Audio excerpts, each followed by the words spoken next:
الرحيم.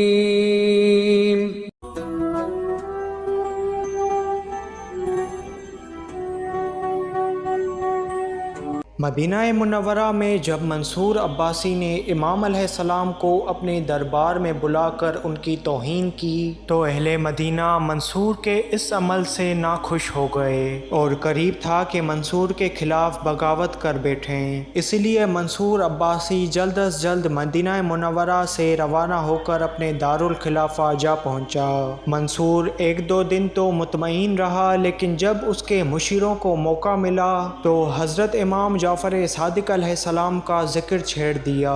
بس منصور نے پھر سے حکم دے دیا کہ جعفر بن محمد کو فوراً بلایا جائے اور انہیں بلا کر دربار میں میرے سامنے پیش کیا جائے. اپنے غلاموں اور مشیروں سے کہا کہ کوئی بھی ان کے احترام میں کھڑا نہ ہو، چاہے وہ کتنے بھی روب و جلال سے یہاں پر آئیں.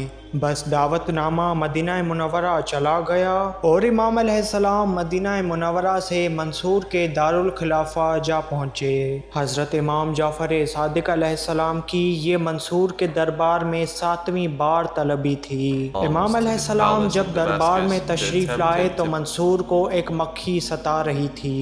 منصور بار بار اسے ہنکار رہا تھا اور وہ بار بار اس کے منہ پر بیٹھ رہی تھی. منصور اسے دفع کرتا لیکن مکھی باز نہ آئی. بالآخر منصور امام علیہ السلام کی طرف متوجہ ہو کر بولا، اے ابن محمد بن علی، ذرا یہ تو بتائیے کہ خدا نے مکھی کو کیوں پیدا کیا ہے؟ حضرت امام جعفر صادق علیہ السلام نے فرمایا کہ خدا نے مکھی کو اس لیے پیدا کیا ہے کہ اس کے ذریعے جابر بادشاہوں کو ذلیل کرے اور در سرکشوں کا سر جھکائے. یہ بات سن کر منصور امام علیہ السلام کو دیکھتا ہی رہ گیا اور امام علیہ السلام دربار سے واپس تشریف لے آئے. صادق آل محمد حضرت امام جعفر صادق علیہ السلام کی زندگی پر مبنی میری اس ڈاکومنٹری ویڈیو کا 10واں پارٹ تھا.